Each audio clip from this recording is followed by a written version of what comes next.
Hi, can everyone hear me? Yeah. Awesome. Thank you, people in the back. You know that's your job.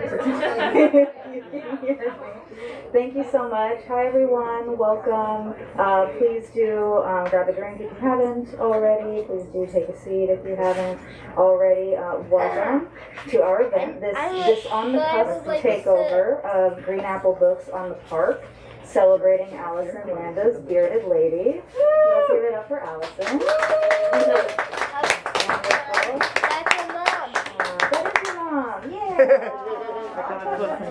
This event is also, Allison is also going to be joined by writers Tom Herndon, Sarah Kobrinksy, and Tracy Shapiro. Let's give a hand to them. So I just have some very brief business, and then we'll get to the fun part. Please do check out our full event calendar on our website at greenapplebooks.com. We have a pretty great season ahead of us. I'm a little biased, but I think it's a pretty good calendar. Do check it out. We have some exciting stuff coming up, and if you like this evening's, you might like what else we have to offer in the future. Thank you also for keeping your mask on. We do want to let you imbibe and be celebratory, but we also want to move forward safer. So please do have some beverage, but keep your mask on between sips. That's the fun compromise we've come to, and we appreciate you being cool about it. And we also want to give our authors the grace to take their masks off while they're on the mic. So thank you, we appreciate it. Thank you also for purchasing copies of our author's book from the front register. We have a big stack. We have some copies of Sarah Kobrinsky's book as well. When you buy books from us, not only do you support us as an independent bookstore, but you support the authors who put a lot of work into writing these books. And then you get to have a book, which might be the best part. So if you're able, we always appreciate when you're able to buy our authors' books. Thank you so much. So this evening, we're going to hear from 4 readers, and we're going to have a Q&A with Allison after the readings. So I'm going to introduce Allison, and then I'll let her say a little bit more about On the Cusp, and we'll hear from our other friends. So without further ado, Allison Landa, whose work has been featured in Business Insider, Parents Magazine, The Guardian US, The Washington Post, and HuffPost Personal, among other venues, wrote Bearded Lady as an account of life with congenital adrenal hyperplasia. Landa teaches at the Writing Salon in San Francisco, has been a member of the San Francisco Writers Grotto, and earned her MFA in fiction writing from St. Mary's College of California. She lives in Berkeley, where she works as a writing teacher and coach. Please welcome Allison Landa.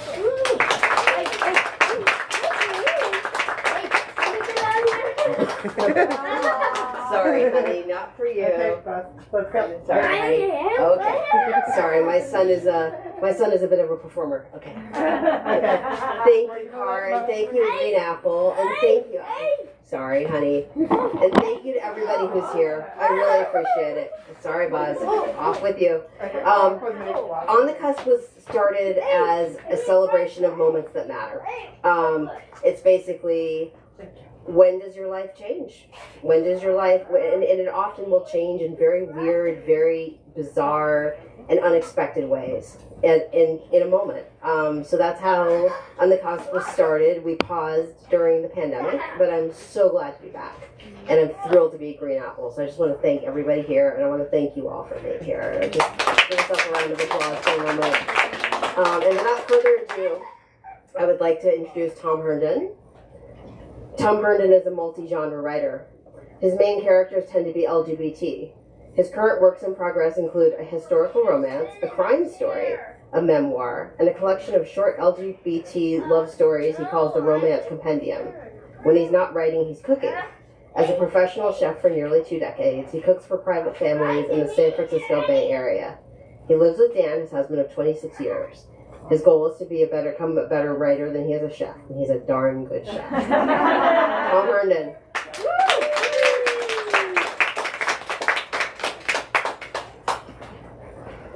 This is the first time I've ever done this. Oh, wow. And that's my husband, Dan, the tall one back there. Okay. So I'm gonna. Can you hear me? Okay. I'm going to read an excerpt from Work in Progress called The Passage, which is my historical romance. Okay, and I did it in 16-point time, so I don't have to wear my glasses. Okay, a little context. Late 1700s, Augustine, our young hero from Spain, falls in love with Salvador, a Catholic priest. Salvador dies while giving absolution to victims of the plague, who had been quarantined to a nearby island. Augustine, mourning the loss of his lover, is approached by Captain Santos, who witnesses the strong young man's frequent visit to the dock. He invites Augustine to join his crew on the Sophia. They travel the Mediterranean in search of crew members for their voyage to the United Colonies. Santos' first stop is at his old friend and former first mate Axel, a Tuareg living in Algiers. Axel and his wife Kahina invite them both to dinner. A tall man of the same young age as Augustine came through the door of the house carrying a wide wooden bowl with an ornate pitcher. He too is wrapped in the rich blues of the Tuareg. His skin is similar dark golden as Axel. Peeking from behind a deep blue scarf were eyes of the same color lined in smoky coal. As he got closer, he lowered his face scarf. His smile revealed stark white teeth. Such a beautiful man so captured his attention, Augustine found himself staring as the young man approached the table. Santos, Augustine, my son, Ezil. Reaching across the table, Ezil shook hands first with Santos and then with Augustine. After each withdrawal of his hand, he placed it on his heart, bowing in deference to his guests. Augustine was thrilled at being able to touch his skin even for a moment. With uncertain respect, he mimicked the hand-to-heart gesture of the handsome man, causing a wide grin from Ezil, who looked directly and deeply into the soul of the young Spaniard. Ezil removed the tea service to a side table. Placing a wooden bowl in front of Augustine, he reached into a pocket and withdrew a small leather pouch. A 3-finger pinch of dried flower petals was strewn into the wide bowl. He filled the bowl to half with cool water from the pitcher and stood, waiting. As he poured, Augustine noticed the blue tint of the boy's hands, the same color as his robe. Unsure of what was happening, Augustine looked to Santos. Was he to drink from the bowl? Santos smiled and said, "He's waiting for you to wash your hands. Dip both of your hands in the water and give them a rub." Augustine hesitantly dipped his hands into the water. It's polite to take up some of the flower petals as you do. Augustine gathered some of the petals and rubbed them with his submerged hands. Now hold your hands over the bowl, palms up, and allow him to pour water over your hands to rinse them. The small cloth in front of you is for drying. Washing hands is part of every meal here.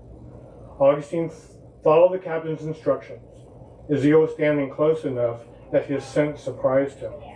The sweet musk of sweat and youth filled his nostrils. He was uneasy that his attraction to his host's son might be noticeable. As Ezil moved around the table performing the same hand-washing ritual with Santos, his mother, and then his father, Augustine's eyes followed his every movement. With dark delight, his rapt attention was noticed by Kahina. She nudged her husband with her elbow, nodding towards Augustine. Axel watched Augustine watch his son. He spoke to Ezil in their native tongue. "I think our young guest fancies you, my son." Ezil glanced at his parents, who both wore subtle smiles, then over at Augustine, who looked away, then back to his mother, who raised an eyebrow and gave an almost imperceptible nod. He didn't notice Santos looking over at Augustine as if seeing him for the first time. Multiple comings and goings by Ezil and his father filled the round table with the most enticing aromas and sights. Earthenware bowls, wooden plates, iron spoons. When Ezil sat a bowl of roasted lamb in front of his guests, Augustine's stomach let out a loud growl. Santos, Kahina, and Axel politely laughed, and Ezil smiled as he worked. Embarrassed, Augustine placed his hand over his belly. Whole fish on saffron rice, bowls of spiced lentils, glistening tomatoes dressed in oil and herbs, ivory cubes of feta sprinkled with black eartha and oregano, a pile of torn flatbread, a whole roasted chicken. You should have seen it. Surrounded by olives and dates, and chunks of soft potatoes and a rich stew of chickpeas. The aromas were intoxicating. Augustine stared in wonder at so much food in one place. Kahina handed him a bowl of millet porridge dotted with sweet dates. "Eat, my friend, you're hungry. Eat."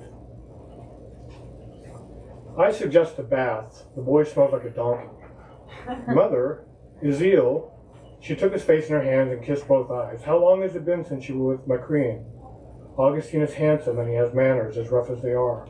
He's been at sea for a month. I imagine by himself for much longer. He must be lonely.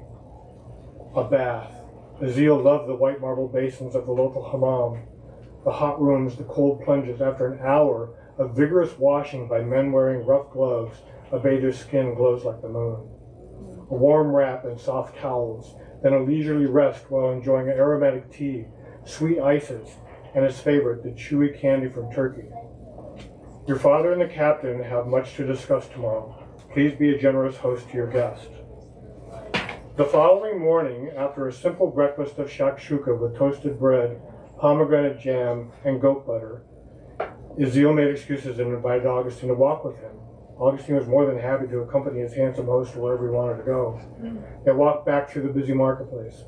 Augustine rarely took his eyes off Azil as he was led out of the market through narrow lanes of the city. They approached a wide carved door. On each side were groupings of squiggly lines. They stood close to the door, and Azil placed his finger on one of the squiggly groupings. Para un baño, he said in heavily accented Spanish. For the bath? Why is he taking me? Augustine was startled when Azil took his hand, but allowed himself to be led through the door.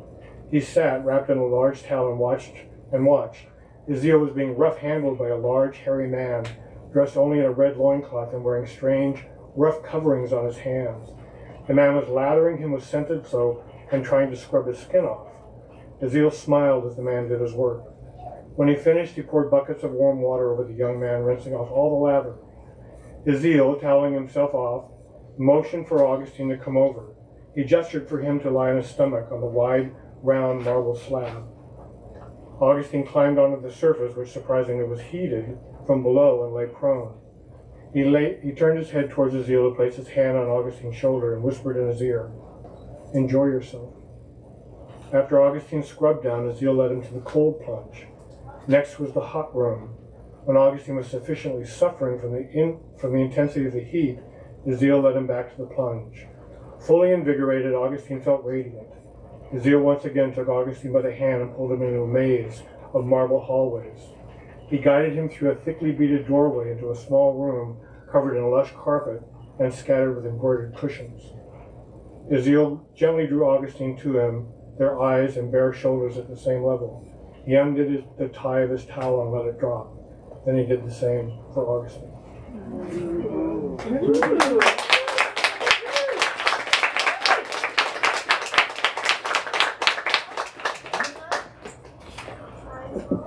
Let's hear it one more time for Tom. Can you hear me if I'm not on the microphone? Awesome. Sarah Kobrinksy was the 2013-2015 Poet Laureate of Emeryville, California. She is the author of Nighttime on the Other Side of Everything, New Rivers Press, 2019. Her poems and stories have appeared in Magma Poetry, Red Light Lit, 1111, Monkey Bicycle, Star 82 Review. Was Star 82 when you would call somebody back? Star 69. Oh, Star 69. I was off a little bit. 100-Word Story, Fjord's Review, among many others. She was longlisted for the 2019 University of Canberra's Vice Chancellor's Poetry Prize. She was born in Canada, raised in North Dakota, seasoned in England, and tempered in California. Sarah Kobrinksy.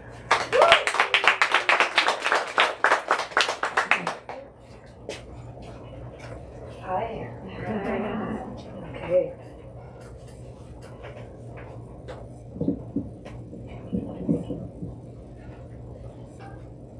Let's set our differences aside. Let's arrive at the truth. Whoever gets there first should send the other one a postcard. A beach scene, a cobblestone street, a city skyline alive at night. Darling, I am here. How I wish you were beautiful. Now I'm going to read a little story. And there's a condition when, I wouldn't call it a medical condition, but when the sound of somebody eating, there's a word for it. Misophonia. Thank you. So this is for you guys. To the tooth. Actually, I'll stand up. Can I lift this here? You should be able to.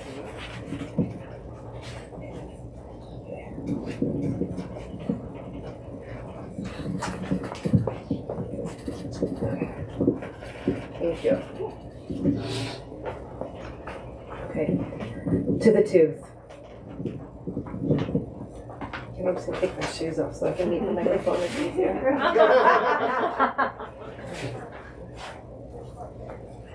To the tooth. She moves her lips when she reads and it drives him crazy. She has an overbite. It's hardly noticeable unless she moves her mouth. She never smiles. The only time he can see her overbite is when she reads. It drives him crazy. He closes his eyes when he kisses her. He can't stand her up close. She has large pores and most of them are filled with dirt. No, she's not awful to look at. In fact, she's beautiful from a distance, but not when she's reading. She looks ridiculous under the soft light, that ambient lamp, and the giant easy chair. What the hell is she reading anyway? When she reads, she gets excited. Her lips move so quickly. When she's through with a chapter, she insists on telling him all about it. He hates when she talks. She's so ugly when she talks, but her skin is smooth, almost perfect in the dark. She's a real beauty when the lights are out. Not when she's reading. When will she turn off the lamp? He hopes she'll turn it off before she comes over to sit with him. He can't stand her like this. He doesn't care what she's reading. Not when she moves her mouth like that. She used to be a beauty. Now we're too close, he thinks. Why does she move her lips like that? Why didn't she ever get braces? I hate her overbite. I can see inside her. I can see her teeth. Why did we become so close? She's driving me crazy. Oh, dear God, here she comes. Honey, turn the light out. Don't you want to see me? No, not like this. Like how? Like this. He turns the light out. She nibbles his ear in the dark. He thinks of her teeth. Her lips move so quickly when she reads. He pushes away from her. What's wrong? Nothing, honey. I've just got a lot on my mind. You want to talk about it? No. If he talks to her, she'll talk back. She'll want to turn the lights on. He'll be able to see inside her. Her lips moving so quickly, it'll drive him completely crazy. No. Let's just sit in the dark, in silence. A few moments pass. He feels relieved. Then she starts to breathe deeply. He imagines her chest rising and falling. He can almost see the air moving in and out of her mouth.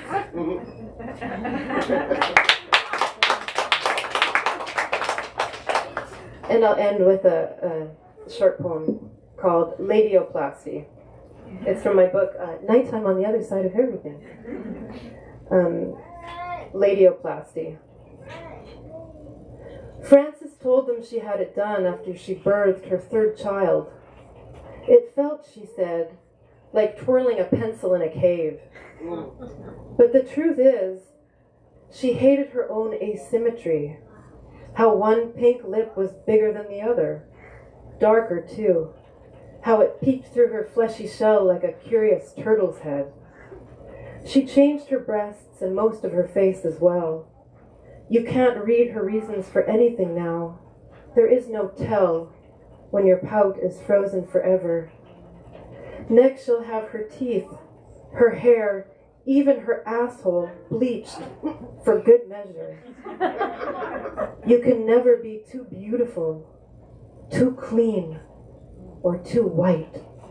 Thank you.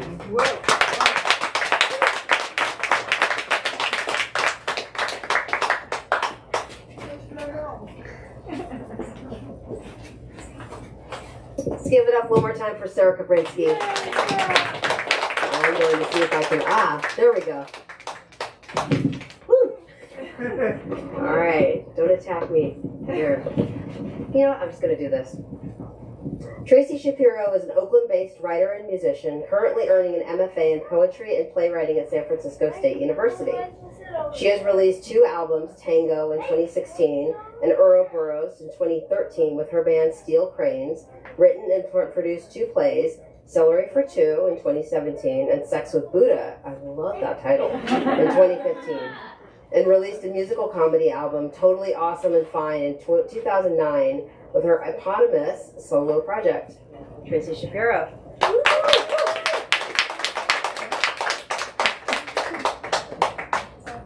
Sorry, covering the microphone. That works great.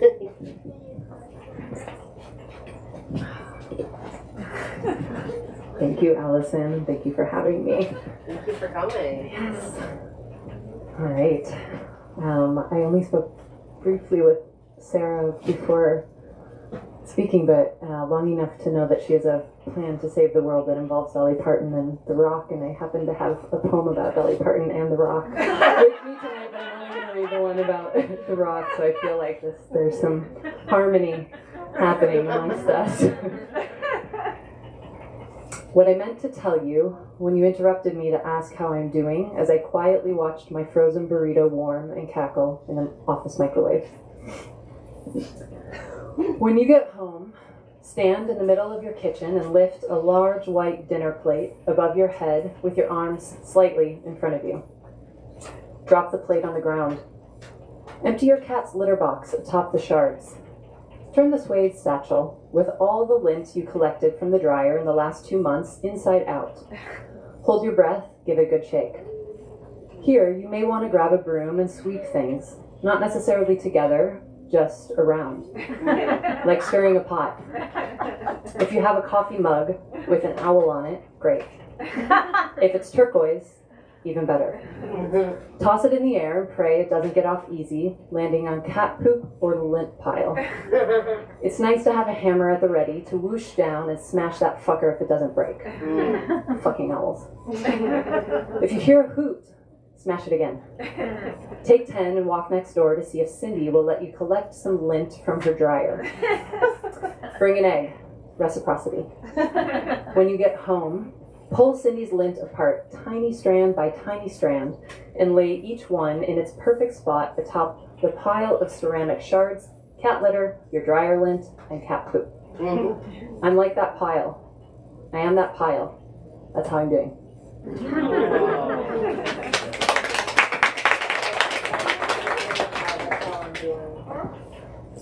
Brain tumor, no brain tumor. My first guess with most bodily distress, brain tumor. When my right ear began registering sound like a blown out speaker, the doctor and I agreed. Brain tumor. What a relief, I thought. Finally, I don't have to live like this. I will be forced to slow down, reevaluate what this hustle is for, take stock of my relationships, and get clear about what matters for the last days of my life. Went for an MRI, called family and friends, told them of my possible prognosis. Acted somber, pensive. Called doctor. He was on vacation for 2 weeks, couldn't give me results until he was back. Called friends and family, told them I had a few more weeks of maybe so, maybe not brain tumor. Acted somber, pensive. Doctor called, his voice chipper, possibly on vacation in Hawaii, possibly because he was delivering what he considered good news. No brain tumor. This is terrible, I thought. Now I have to keep living like this. I won't be able to slow down, reevaluate what this hustle is for, take stock of my relationships, and get clear about what matters for the last days of my life. Called friends and family, told them I was fine, the ear thing, something to live with, acted happy.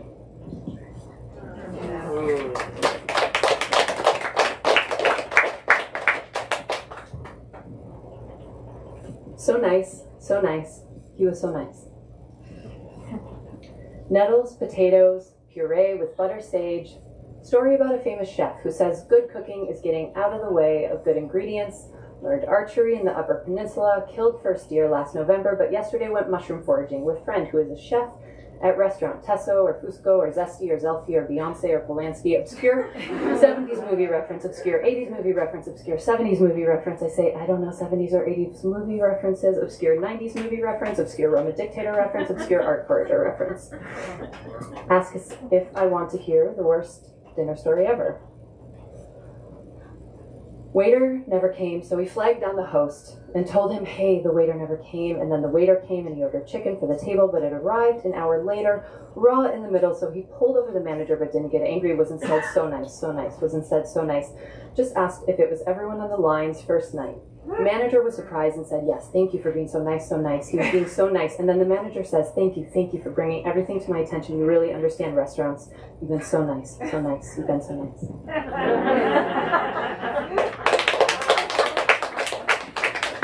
Thank you, I'm hearing my mouth noises. extra sensitized. All right. Model patient. As though I would remember, I was allowed to wear underwear for surgery. As though my bare ass was of concern when walking to the bathroom in yellow nonstick hospital socks, an open-backed hospital gown, an N95 mask, and a hair cap.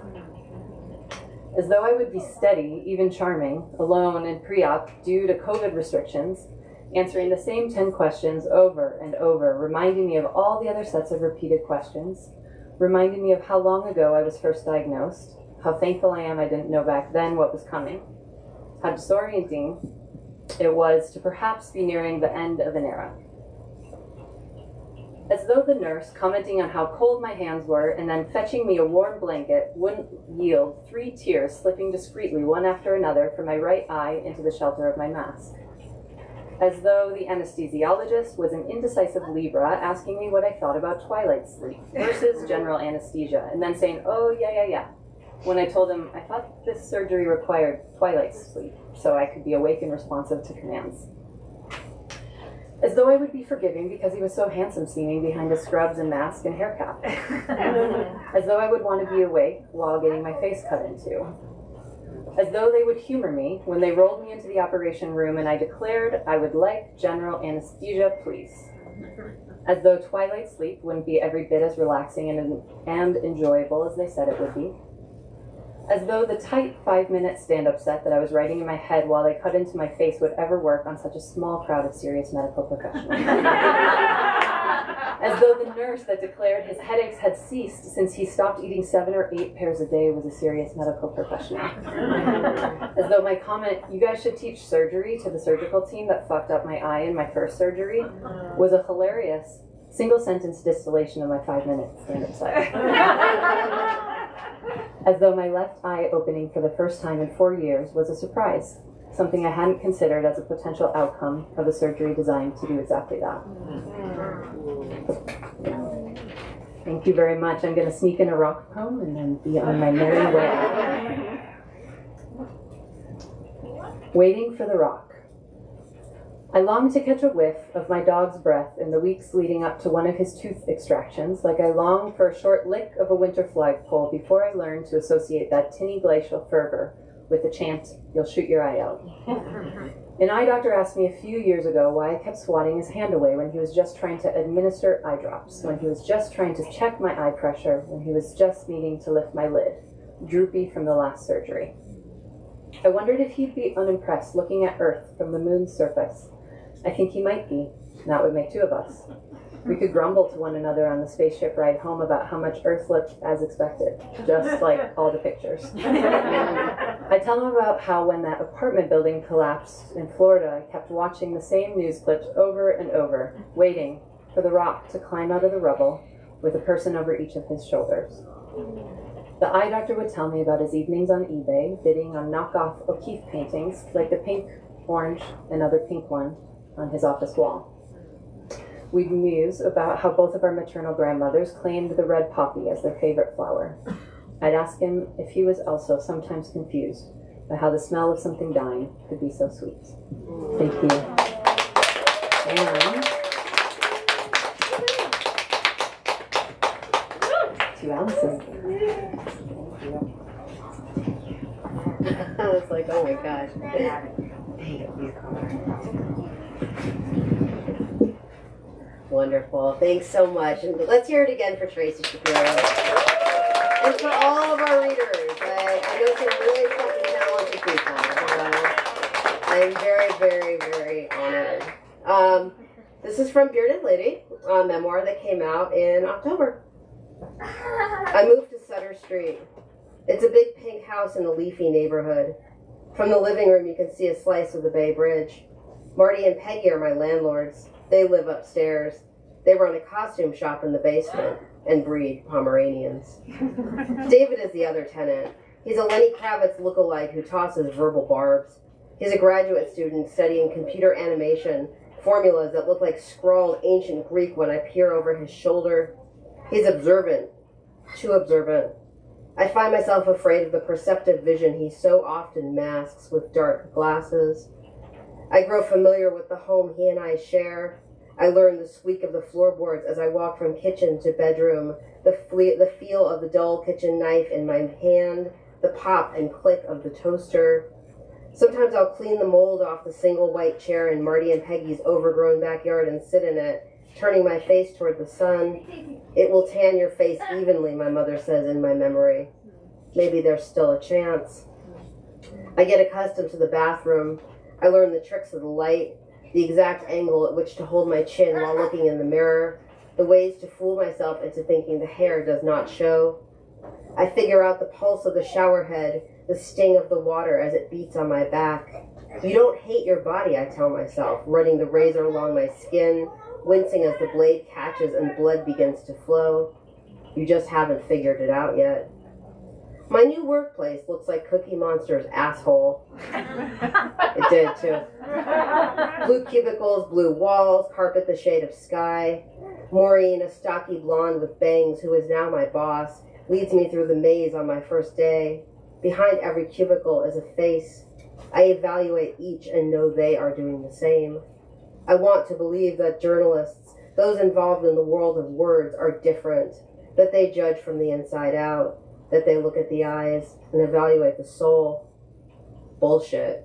They discriminate on looks just like everyone else. Maureen leads me to the copy desk. It's a place where people sit together all day and don't get up. This is where she'll be, she says, gesturing to a cockeyed blue chair that looks like it'll fall over in a stiff wind. It doesn't matter that she's referring to me in the third person as if I'm not actually standing there. I am a she. Now, she says, the paperwork. I fill out all the necessary information, date of birth, address, social security number. I write as clearly and legibly as possible on the cramped white lines, picturing the folder into which this will be inserted. This will go down on your permanent record. Everything does. Copy editors work at night, wrangling with other people's words. When the reporters leave at 6 and rush to the bar, we're just beginning to mull what to do on our dinner break. We're meant to be invisible. When we do our best work, no one ever realizes we were there. I want more. More happens quickly. 2 weeks after I start at the Daily Republic newspaper, Maggie Henny gets pregnant. The last time this happened, she miscarried, and now she's taking no risk. She'll be gone for 4 months on extended maternity leave. Someone's got to fill in for her spot on the features desk. I want it to be me. I want to profile the official Fairfield poker team.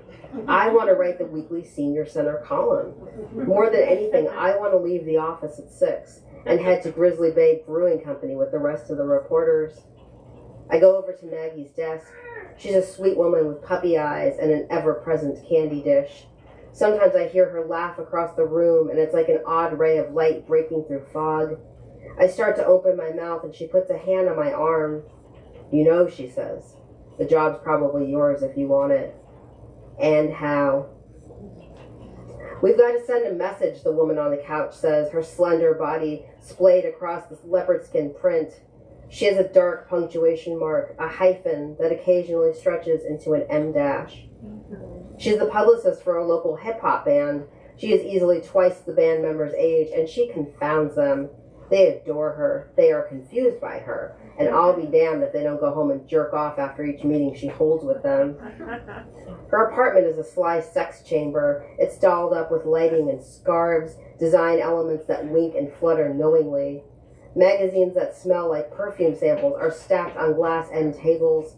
Scented candles make my nose twitch. We gotta get the word out, she says in sultry, assured tones. She's perfect for PR. She's got image down to a hot little pinpoint. She's studied how to join the five senses, build a silken cage of experience, a sensual trap that gently but firmly sucks away all other memory. She is all you know, what you remember, the sum of what you want. In an odd sidelong way, she reminds me of myself.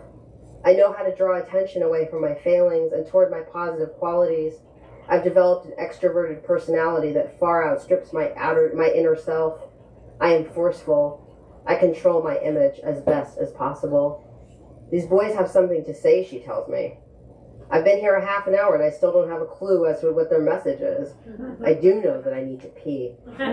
She gives me directions. Down the hall, left at the glass curio. Please don't bump into it. There's valuable stuff in there. I smirk to myself and traverse the thick carpet.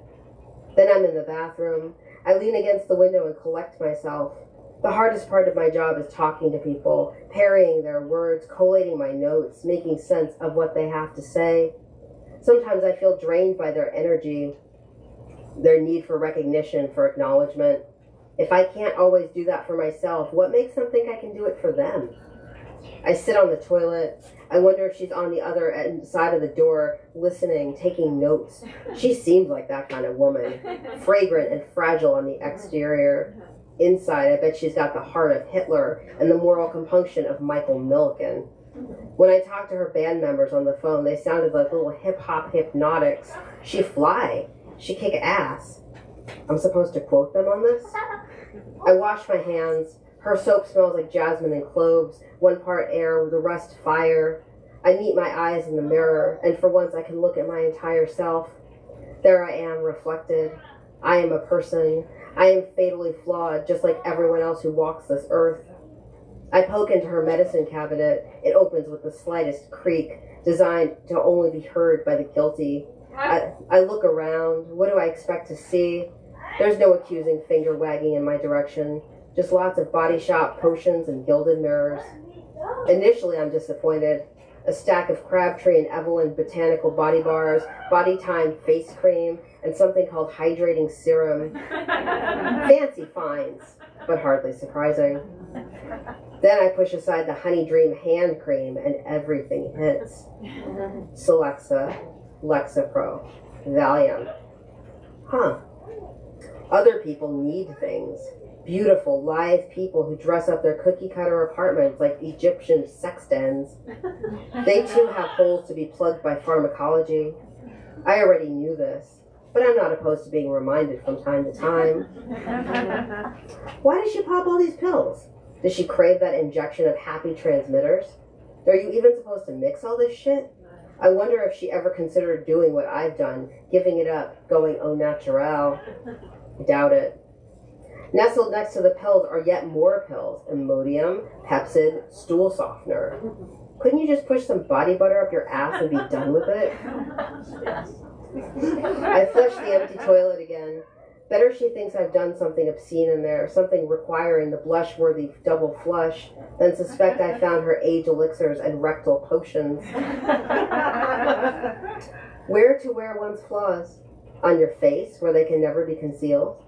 Or inside a mirrored bathroom cabinet, where they grow more shameful with each hidden moment? Where to handle those flaws, in the light of day or in the gauzy dimness of a feminine bathroom? What to do with the burden of being human?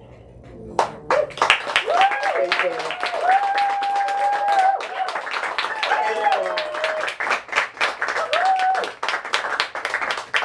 Thank you. I'm happy to take any questions. I do not know whatever happened to that woman, so she's probably still buying Crabtree and Evelyn body botanicals and God knows what. But I'm happy to take any questions that you have.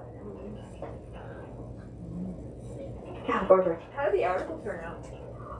I think it turned out okay. Like, it's the kind of thing where I kind of remember it being good because I tried to make it funny and it worked. Was it your first? It wasn't my first article, no, but it was one of my first. It was one of my first times interviewing people and trying to report their story rather than tell my own. So I didn't love it. To be honest, I was not a natural reporter. Yeah. But it was interesting. Let me put it that way. It was interesting. Yeah. how was that experience of reporting other stories? How did it influence how you tell your own? I mean, have you noticed a difference in how you approach your own story? Oh, definitely. I think that there's a lot of emphasis on detail. There's a lot of emphasis on inner experience, because I think reporting could use that, and I don't think that we have that often enough. And there's a real emphasis on like the who, what, where, how. Like if you don't have that inverted that inverted pyramid, how do you know? Like how can you set a scene? So it really did influence me, but man, I never want to be a reporter again. I'm over it. Yeah. You said the book came out in October. So what was the process like writing and completing it? I'm assuming around like during the pandemic, or what was the process like? I think I started it in 1886. It was a long process. It was 17 years. I started in a graduate school at St. Mary's College of California, and it just was like, write it, rewrite it, rewrite it. My husband always tells me, now just learn to edit. Don't rewrite and rewrite. But that's what I did. And in between, there was like the getting of the agents and getting of the next agent and like trying to figure out what it was. At one point, I had an agent who thought it was a young adult novel, which I disagreed with substantially. But that was 4 years. So that gives you sort of a sense. It was done by the time the pandemic started, actually. It was kind of being marketed, but it took a little while. So it was a long process, but I wouldn't trade it. I really wouldn't. I learned so much. I want to say something funny about it, but honestly, it's one of the greatest things that's ever happened to me. So I was getting Jennifer Egan vibes. I'm sorry? I was getting Jennifer Egan vibes. Oh, really? Yeah. Oh, wow. That's awesome. I like her. Yeah. Cool. Thanks. Yeah, Tracy. That's so interesting to hear that someone was thinking of spinning it into a YA novel. Right. Did it have a different shape and tenor at that point? It had a much different shape. It was, this spans 20 years, but I condensed it. I made it fiction and I condensed it to like a year. And it just wasn't like the story that I was trying to tell. When I signed with this agent, I was pregnant and I was scared to death. I was like, what the hell am I going to do on this other side? I have a child. He's going to be like really loud and I'm reading. What am I going to do?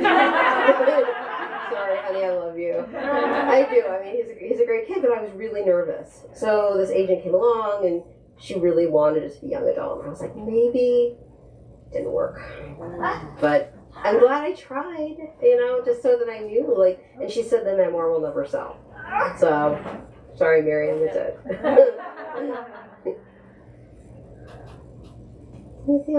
Yeah, car. Was there anything that you read that was, I know this was a long process, so 17 years worth of reading is a lot, but was there any texts that stood out that were formative to your writing? Oh my gosh, so many. I really like Joyce Maynard. And she wrote a book called Baby Love, which is completely different than like what I wrote. But it was about 4 young women who have a different experience with children. Each has a different experience. And I just love the structure, and I loved her honesty. Like, I am really whooped on honesty. So I really loved her stuff. I read a lot of T.C. Boyle. Michelle Welbeck, who was like kind of a jerk, but his stuff is just like bang, bang, bang. So all of those really appealed to me, and I really like when just people rip off the Band-Aid. I really appreciate that. So anything that I read that ripped off that Band-Aid, I would like mark up and be all excited about it.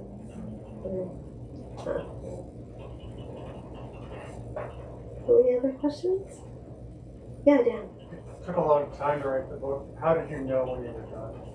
I'm not done. I was actually reading it and I was like, oh my god, there needs to be a comma here and there's not, damn it. But I did, but to answer your question, I knew it when I felt that the story had been told.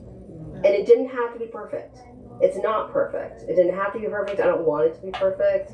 But I knew that I said what I wanted to say, which is, everybody has something that makes you feel weird in the world.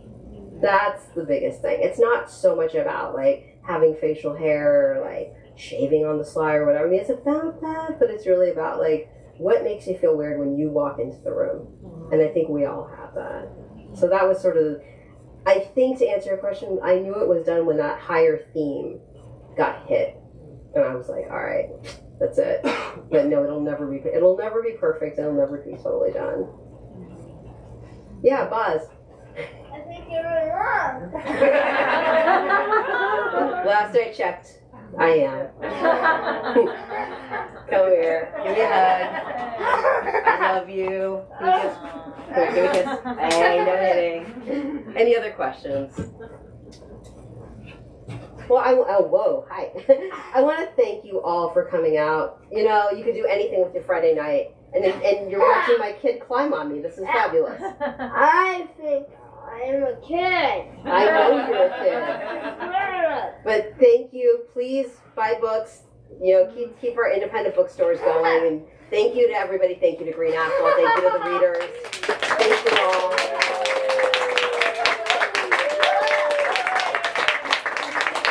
And have a great rest of the night. And you get down.